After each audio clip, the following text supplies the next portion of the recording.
Let's talk about the interview.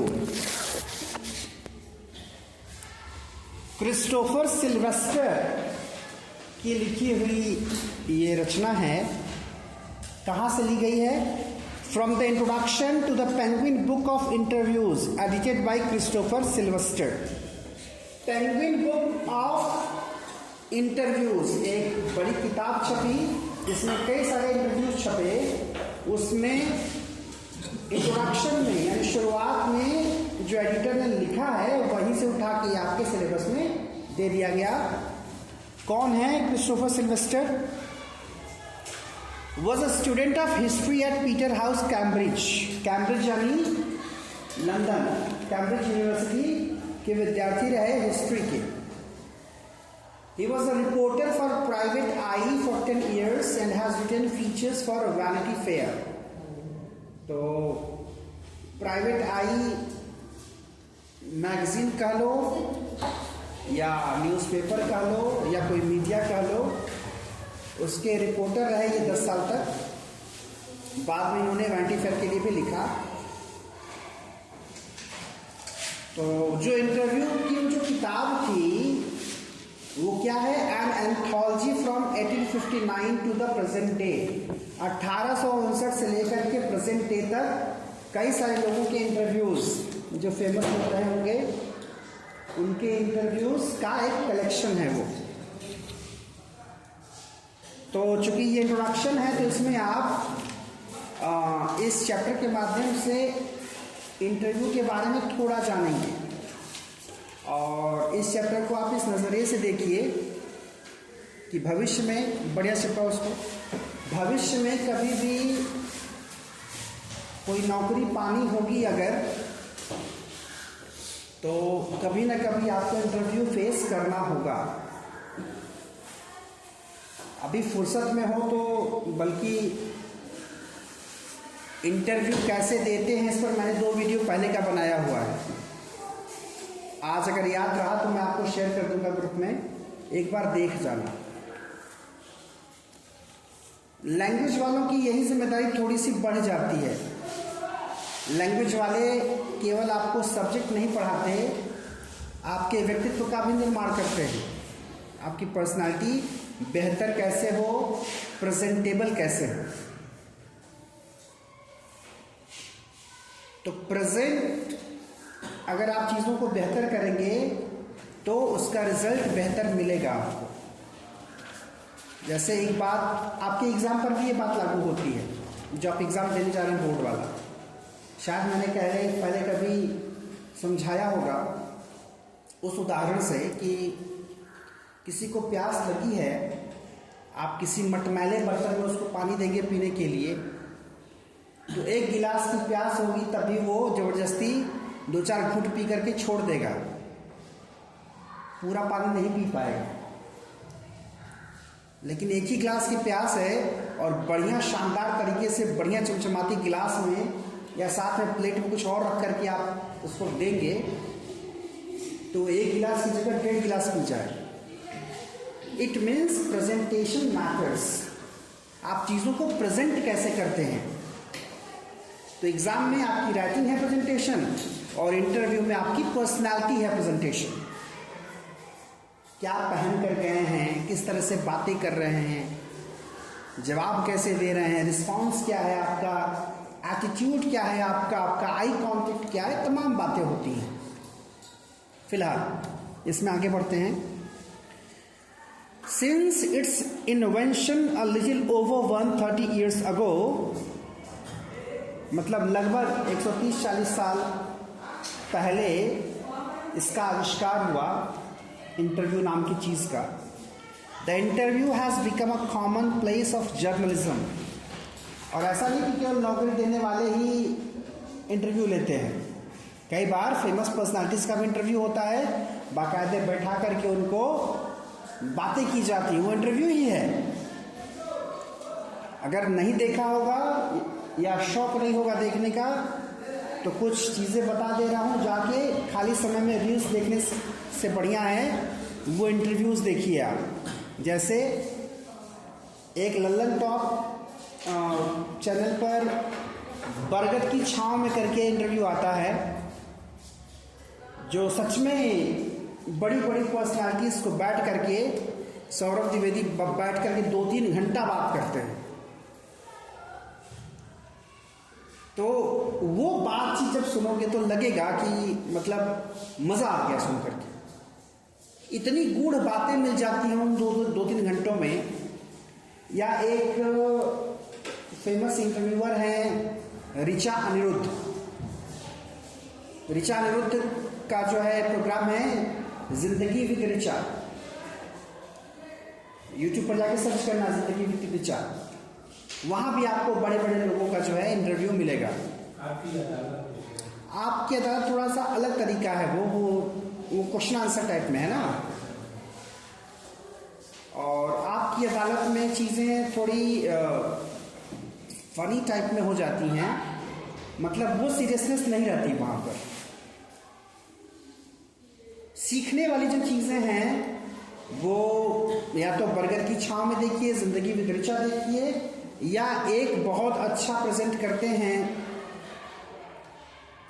उनका नाम है नीलेश मिश्रा।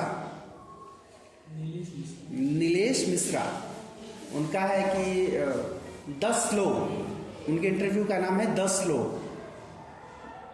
गांव के जो है इलाके में रहते हैं, वहीं पर सारा स्टूडियो वगैरह स्टेब्लिश किया है। अब सोचो उस इंसान की ख्याति कितनी है, बड़े बड़े लोग उसके घर जाते हैं इंटरव्यू देने।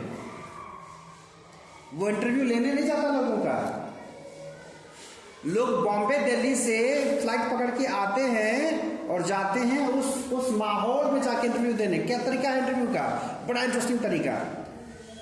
कभी सोफे पर बैठकर बात कर रहे हैं, कभी चलने लगे साथ साथ में, और कभी गांव में पुलिया जो होती है देखा होगा, पुलिया जो किनारे ईंट की होती है, वहीं कहीं बैठ गए, वहीं बैठ के लगे बात कर रहे हैं। बड़ा इनफॉर्मल तरीका, और नहीं तो खटिया बिछा दिए उस पर लगे बैठ के बात कर रहे हैं। कभी देखना, जितनी चीजें बताई हैं मैंने, एक एक दिन सर्च करके देखना, इतने अच्छे अच्छे इंटरव्यूज मिलेंगे आपको, इतने अच्छे अच्छे लोगों के, सफल लोगों के, समझदार लोगों के, उनकी जिंदगी से, उनकी बातों से, एक एक बात पर कुछ लिखा जा सकता है। इस तरह की चीजें होती हैं, और जब ये कर पाओगे कभी, उसका फायदा क्या होगा? उसका फायदा ये होगा कि तमाम इनपुट जाएगा आपके भीतर, कंटेंट जाएगा आपके भीतर, तो आपके पास कोई शब्दों की कमी नहीं रहेगी अपनी बात कहने के लिए। कई बार ऐसा होता है कि आपको चीजें कुछ समझ में आती हैं, या कोई बात आपको समझानी है किसी को, सामने वाले को, आप समझते तो हैं लेकिन समझा नहीं पाते, क्योंकि आपके पास शब्द नहीं होते।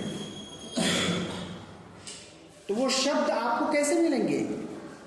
अब कोई इंजेक्शन तो है नहीं कि एक इंजेक्शन लगाए तमाम शब्द आ गए दिमाग में। उसके लिए आपको लगातार इनपुट लेना होता है, लगातार वर्ड्स कान के थ्रू भीतर जाने चाहिए। या आप जो है पढ़ रहे हैं तो पढ़ते समय आप आंखों से देखें,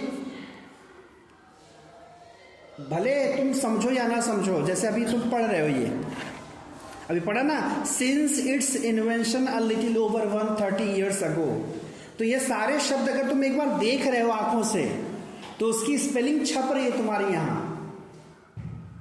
तो जो देख देख के बार बार पढ़ोगे, क्या होगा? चाहते ना चाहते हुए वो स्पेलिंग आपको याद होती जाएंगी। तो ऐसे में वो स्पेलिंग मिस्टेक्स आप कम करते हैं। अब ऐसा थोड़ी है कि मैं पिछले 2 साल से लगातार पढ़ा रहा हूं आपको, तो आपने कुछ नहीं सीखा होगा। हो सकता है आपको अंग्रेजी में रिजल्ट भले कभी आप 10 पाते हो, कभी 12 पाते हो, कभी 20 पाते हो, लेकिन लगातार 2 साल की बकबक में इनपुट तो गया होगा। बहुत सारी बातें यहां घुसी हुई, और उसका जिंदगी में इस्तेमाल करेंगे आप। तो कई बार ऐसा होता है, इनपुट लेना बहुत जरूरी है। ये मान के नहीं बैठा कि हमारे पसंद नहीं, हमको नहीं समझ में आता, करके देखो। समय समय पर जरूरत के हिसाब से अच्छे गाने सुने, अच्छे मूवियां देखो, अच्छे इंटरव्यू सुनो, है ना, समय के हिसाब से। खैर, तो कह रहा है कि जर्नलिज्म, तो अभी जो तमाम उदाहरण मैंने आपको दिए वो जर्नलिज्म के ही हैं। पत्रकार लोग बैठा करके इंटरव्यू लेते हैं। Today almost everybody who is literate will have read an interview at some point in their lifes. अब आपसे कह रहा है, लेकिन ये बात आप पर लागू नहीं होती। कह रहा है कि आप अगर थोड़े भी पढ़े लिखे होंगे तो अपनी ज़िंदगी में कभी न कभी इंटरव्यू पढ़ा होगा किसी का। जरा बताइए किसका पढ़ा है? पढ़ा है? आप 12वीं पास करने जा रहे हैं और अगर अभी तक आपने किसी का इंटरव्यू नहीं पढ़ा, इसका मतलब आप अपने आप को बिल्कुल एक्सपोजर नहीं देते। तमाम हिंदी न्यूज़पेपर भी आते हैं अगल बगल में, कभी बैठ करके पेपर देखोगे उसमें भी तुमको इंटरव्यू मिल जाएगा। देखोगे दो लोग बातें कर रहे हैं आपस में, नाम करके लिखा होता है ना कि एक ये कुछ बोल रहा है, दूसरा उसका आंसर कर रहा है। वो क्या है? इंटरव्यू ही है। अब तो चूंकि हर चीज़ वीडियो फॉर्मेट में अवेलेबल हो गई हैं, इसलिए रिटन फॉर्मेट। क्या बड़ी हंसी आ रही, क्या बात है? चलो हमें बताइए क्या हो रहा है? तो उसमें हंसने वाली अच्छा, कोई बात नहीं। तो several thousand celebrities have been interviewed over the years। कई हजार सेलिब्रिटी लोगों का। अब हमारा आपका इंटरव्यू नहीं लेने आएगा कोई। हमारे तो एक विद्यार्थी ने एक दिन कहा भी कि सर मैं आपका इंटरव्यू लेना चाहता हूँ ऑनलाइन। वो चूंकि दिल्ली में है, ही इज ब्लाइंड। लेकिन आप सोचो 12वीं पास करके अभी वो ग्रेजुएशन नहीं कर रहा है, आपसे 7 बार बड़ा है केवल। लेकिन सोचो उसका दिमाग कैसे चलता है। तो चूंकि वो मुझे जानता है कब से, जब वो 7वीं में था तब से। मेरी मुलाकात उससे तभी से हुई। तो अब देखो कब करता है। मतलब मैंने कहा चलो हो सकता है मेरे इस सेलिब्रिटी बनने की शुरुआत यहीं से हो जाए। ये कुछ चीजें ऐसी हैं, ये कुछ बातें ऐसी हैं, जब कोई सामने से ऑफर करे तो अच्छा लगता है। ये नहीं कि जा करके आप खुद कहो कि मेरा इंटरव्यू ले लो, हाँ, या कोई ऐसी बात हो। जब आप सम्मानित हो जाते हैं तो अपने आप लोग आपको बुलाते हैं कि आप आइए और कुछ बातें करिए लोगों से, कुछ बताइए लोगों को। They can learn something from you. मुझे याद है ग्रेजुएशन के दिनों में, मतलब 12वीं पास करने के बाद जब मैं ग्रेजुएशन में था, 1-2 साल हुए थे, तो मैं अपने एक पुराने टीचर से मिलने गया था। हमारे इंग्लिश के टीचर थे वो, श्री इब्रार खान। मतलब आज इंग्लिश का जो स्तर है हमारा, अगर मैं कहूँ कि उसमें 50% से ऊपर उनका योगदान है तो कोई अतिशयोक्ति नहीं हो।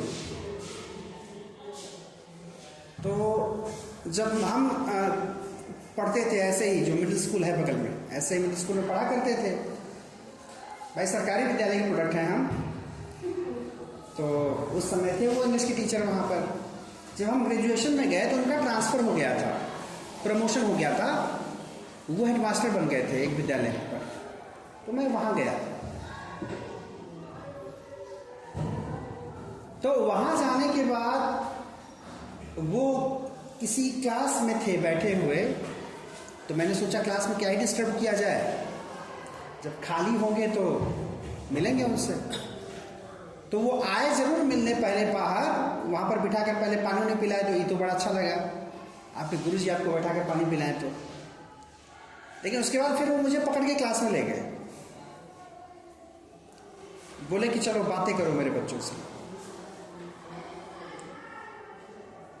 तो हमारे लिए वो एक लंबी छलांग थी कि आप जिसके सामने बैठ के कभी पढ़ाई कर रहे हैं, जिससे आप सीख रहे हैं, आज आप उसकी बगल में बैठे हुए हैं, एक कुर्सी उनके लिए लगी हुई है, एक कुर्सी आपके लिए लगी हुई है, और वो कह रहे हैं कि चलो मेरे बच्चों से कुछ बात करो, और अपनी कोई तैयारी नहीं। क्योंकि ऐसी कोई उम्मीद तो थी नहीं, लेकिन भाषा हमेशा से ठीक रही है तो कोई दिक्कत भी नहीं होती है। अब प्राइमरी में या मिडिल स्कूल में जाओगे तो ऐसे खाली खाली दीवारें नहीं मिलेंगी, बढ़िया से रंगीन दीवारें होती हैं, कुछ कुछ लिखा होता है उन पर, तमाम ज्ञान की बातें चारों तरफ लिखी होती हैं। तो मुझे मौका वहीं से मिल गया, मैंने उन्हीं बातों पर बोलना शुरू कर दिया। But it was a very nice experience. खैर, तो कह रहा है कि 1000 सेलिब्रिटीज का इंटरव्यू हो चुका अब तक, और सम ऑफ देम रिपीटेडली, कुछ का तो बार बार, वह एक बार सेलिब्रिटी बनने के बाद बार बार लोग बुलाते हैं, बार बार इंटरव्यूज दिए जाते हैं। So it is hardly surprising that opinions of the interview of the functions, methods and merits vary considerably. तो मतलब इसलिए इंटरव्यू का तरीका बदलता रहता है, एक फॉर्मेट नहीं है और होना भी नहीं चाहिए। जैसा मैंने अभी आपको बताया, सौरभ द्विवेदी अगर लेते हैं इंटरव्यू तो बाकायदे स्टूडियो में बैठ करके, उनका तरीका क्या इंटरव्यू लेने का, नॉर्मली इंटरव्यू में क्या होता है, एक आदमी सामने बैठा है, पूछ रहा है प्रश्न, सामने वाला उत्तर दे रहा है, ये तरीका होता है। लेकिन लल्लन टॉप पर इंटरव्यू का तरीका क्या है कि ऐसे लोग बैठे ही होते हैं, लेकिन सामने पूरे स्टूडियो में और सारे मेंबर्स बैठे हैं, कम से कम 50 लोग बैठे हैं, उनकी बातें हो रही है, बीच बीच में उनसे भी क्वेश्चन लिए जा रहे हैं, ऑडियंस से भी क्वेश्चन लिए जा रहे हैं। आपके अदालत में देखोगे तो ऐसा कुछ नहीं है, ऑडियंस बैठी रहती है लेकिन क्वेश्चन नहीं करती कुछ। ये तरीका एक अलग है। दूसरा तरीका जो मैंने बताया नीलेश मिश्रा वाला, कि कुछ क्लियर ही नहीं कि आप कहां बैठ रहे हैं, कुर्सी पर हैं कि सोफा पर हैं कि खटिया पर हैं कि पुलिया पर हैं, जगह बदल रहे हैं आप, वो इनफॉर्मल तरीका है। तो कहने का मतलब ये है कि बात कहनी है अगर आपको या कोई चीज बनानी है तो सबका तरीका अलग अलग हो सकता है और बड़ा मजा आता है अलग अलग तरीकों में। जैसे एमए के दिनों में हम लोग जब विद्यार्थी थे, जो आप 12वीं के बाद आप बीए करते हैं 3 साल, उसके बाद 2 साल आप एमए करते हैं, पोस्ट ग्रेजुएशन। तो उन दिनों में जब हम लोगों को प्रेजेंटेशन देना होता था, हमें असाइनमेंट मिलते थे, उसको बाकायदा लिख के तैयार करना होता था, और साथ में होता था कि ग्रुप बना दिया जाता था, प्रेजेंटेशन देना होता था।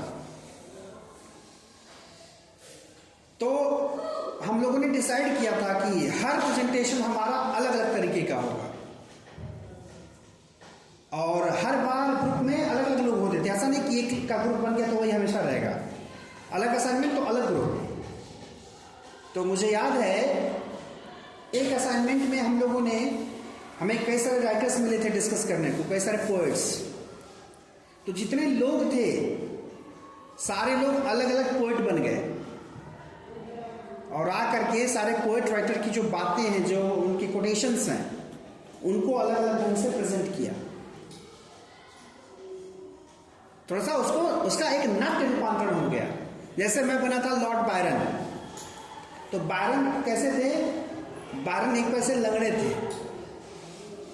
तो जब मैं सामने आया तो वो इजाद मेरी थी, मैंने फिर अपने पैर को ऐसे मोड़ लिया, ऐसे ऐसे ऐसे करके, तो क्या हो गया, बन गया लंगड़ा।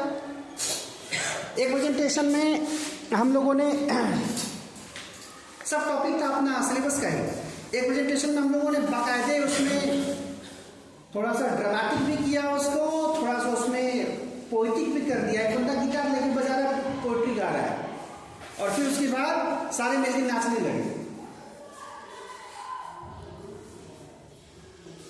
ये प्रेजेंटेशन था। एक प्रेजेंटेशन का तरीका हमारा था कि हमने कहा कि चीज़ों को इनफॉर्मल कर लेते हैं। इनफॉर्मल में क्या किया हमने, जैसे आप लोग ऐसे बैठे हो तो जो 4-6 लोग प्रेजेंटेशन करने वाले थे, आगे का बेंच 2 खाली करा दिया और आप वैसे ही बैठे रहे, हम बैठेंगे इस पर। प्रोफेसर यहाँ बैठे हुए हैं, प्रेजेंटेशन चल रहा है, हमारा तरीका ही वही था कि हम इसको इनफॉर्मल वे में प्रेजेंट करेंगे। जैसे 4 दोस्त बैठ के कभी आते हैं, बात करते हैं, खास करके इस पर तो देख ही लोग हमेशा दिखाई दे जाते हैं सर। तो वो जो तरीका होता है इनफॉर्मल, बिल्कुल उसी तरह का एक्सप्रेशन, उसी तरह की बातचीत पूरे इनफॉर्मल वे में हमने प्रेजेंट कर दिया, हो गया प्रेजेंटेशन। तो वहां क्या चीज मैटर कर रही थी? ये कि आपने कुछ नया किया है, क्योंकि आप अलग ढंग से अगर कोई काम करते हैं तो उसके लिए हमेशा आपको अलग तरीके से सोचना पड़ेगा। और जिंदगी में अलग सोचना बहुत जरूरी है, नहीं तो एक तरह की लाइफ बोरिंग हो जाती है ना। जैसे एक तरह का नाश्ता, एक तरह का खाना बोरिंग हो जाता है, ऐसे ही एक तरह की घिसी पिटी लाइफ भी बोरिंग हो जाती है। क्या मन करता है कि रोज रोटी सब्जी चावल दाल ही खाएं? नहीं ना, एक समय के बाद होता है नहीं यार कुछ चाहिए, तो वैरायटी आनी चाहिए। Some might make quite extravagant claims for it as being, in its highest form, a source of truth and its practice and art. कह रहा है कि कुछ लोग इसको मानेंगे कि ये सच्चाई बाहर निकालने का या सच बात सही बात कहने का एक सही माध्यम बनता है interview. Others, usually celebrities who see themselves as its victims, might despise the interview as an unwarranted intrusion into their lives. लेकिन वही जो सेलिब्रिटी लोग हैं, जैसे हम लोग जिसको दुनिया कम जानती है, हम चाहते हैं कि दुनिया हमें जाने, लेकिन जिसको दुनिया बहुत जान जाती है उसके पीछे पड़ जाती है, तो बार बार उनके पीछे कैमरा लगा होता है। कोई भी हरकत करते हैं पब्लिक में, फोटो आ जाती है न्यूज़पेपर में, या बार बार उनका इंटरव्यू लिया जाता है, तो वो परेशान हो जाते हैं। तो इंटरव्यू उनके लिए बड़ी अच्छी चीज़ नहीं है, उनको लगता है कि ये उनको परेशान करने का एक तरीका है। Feel that it somehow diminishes them, just as in some primitive cultures it is believed that if one takes a photographic portrait of somebody, then one is stealing that person's soul. एकदम पुराना वाला तरीका, आदम जमाने का। पहले के लोग जब शुरू में फोटो खिंचाने की बात आई थी, तो लोग कहते थे कि किसी की फोटो खींच लोगे तो उसमें उसकी आत्मा कैद हो जाएगी, ये मान्यता थी, तो लोग फोटो खिंचाने से बचते थे। आदम कहा जाता है एडम को। एडम और ईव की कहानी आप लोगों ने नहीं सुनी है? आदम और हव्वा की कहानी नहीं सुने हो? हमारे अलग अलग कल्चर्स में ये माना जाता है कि इस धरती पर सबसे पहले जो आदमी आया उसका नाम था आदम, अंग्रेजी में बोले तो एडम। अच्छा, इसीलिए सर कुछ पुराना तो बोलते हैं लोग कि बाबा आदम के ज़माने। हाँ, तो आदम से ही तो आदमी बना। और जो ईव थी वो महिला थी, यानी पहला पुरुष इस धरती पर जो था वो आदम था, और पहली महिला जो थी वो हव्वा थी, अंग्रेजी में बोले तो ईव। एडम और ईव। अगर बात करेंगे सनातन धर्म की, तो हमारे यहाँ दोनों नाम अलग अलग हैं, मनु शत्रुपा। श्रद्धा भी नाम आता है कामायनी में, बाकी मनु शत्रुपा का नाम आता है। तो मनु से बना मानव, मनुज कहा जाता है इंसान को, मनुज। मनु का जन्मा हुआ, जैसे जलज होता है, जल का जन्मा हुआ क्या, कमल, वैसे मनु का जन्मा हुआ मनुज हो गया। अनुज, अनुज छोटा भाई होता है। अनु माने जो पीछे हो, अग्रज मतलब बड़ा भाई। तो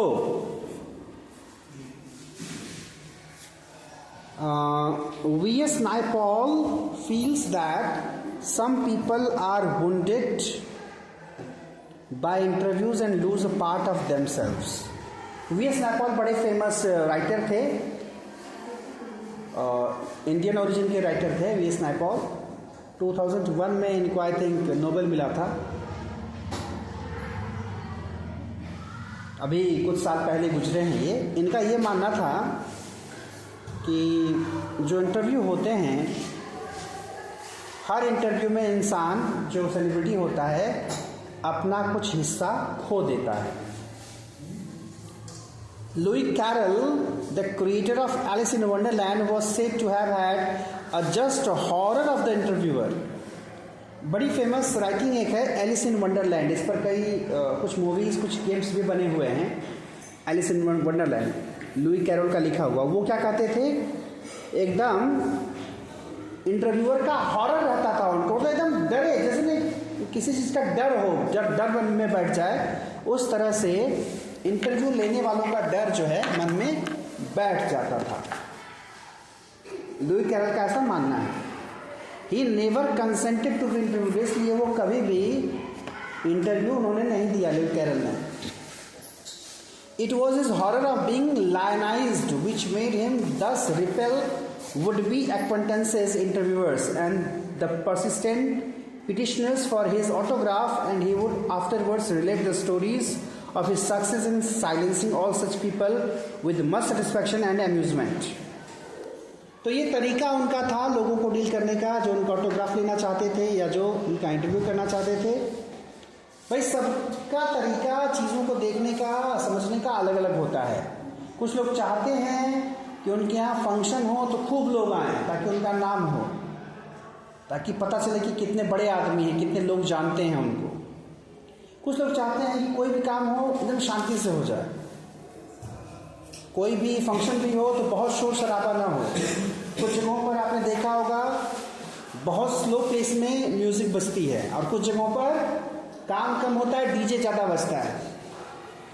तरीका है अपना अपना, आप किसी को जज नहीं कर सकते, आप किसी के ऊपर कुछ थोप नहीं सकते। सबका अपना तरीका है सेलिब्रेट करने का, ज़िंदगी जीने का। तो लिटरेचर आपको यही सिखाता है। लिटरेचर आपको वो मैच्योरिटी देता है कि आप उन चीज़ों को भी कम से कम एक्सेप्ट कर सके, पसंद भले ना करें जो आपको पसंद नहीं है ना। जैसे कुछ वेज खाने वाले लोग हैं, कुछ नॉन वेज खाने वाले लोग हैं। तो जो एकदम कट्टर वेजिटेरियन होते हैं वो चाहते हैं कि नॉन वेज वाले आसपास भी ना दिखें खाना लेकर के।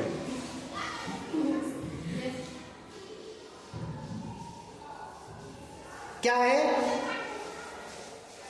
तमाम शब्दों का इस्तेमाल करते हैं, नाक मुंह सिकोड़ते हैं, और कुछ लोगों को गंध परेशान भी करती है जेन्युइनली, क्योंकि वो उनकी कल्चर में नहीं है। लेकिन आप ध्यान से देखें तो क्या पता चलेगा कि एक नॉन वेज खाने वाला, उसके लिए तो वो खाना है ना, एक नॉन वेज खाने वाले के लिए वो खाना है। और उस खाने को देख करके अगर कोई वेजिटेरियन घिन दिखाए, अब इसी मामले को उल्टा कर दो, कोई वेज खाने वाला है, उसका जो खाना है उसको देख करके कोई नॉन वेजिटेरियन मुंह बनाए, कैसा लगेगा? हालांकि ये कह करके मैं नॉनवेज का समर्थन नहीं कर रहा, लेकिन बता रहा हूं ये तरीका है चीज़ों को देखने का। चीज़ों को देखने का तरीका है। प्रॉब्लम तब तक नहीं होना चाहिए जब कोई चीज़ आप पर जबरदस्ती थोपी ना जाए कि अगला खिलाने पर उतारू हो जाए। नहीं तो भाई अपना अपना तरीका है सबका। क्या मतलब बनता है? ये बात मुझे ऑफ रिकॉर्ड करनी पड़ेगी, तब समझिएगा कि आप बड़े हो गए, आप मैच्योर हो गए। हाँ चलिए, अच्छी बात है। तो आज कथा को यहीं रोकते हैं।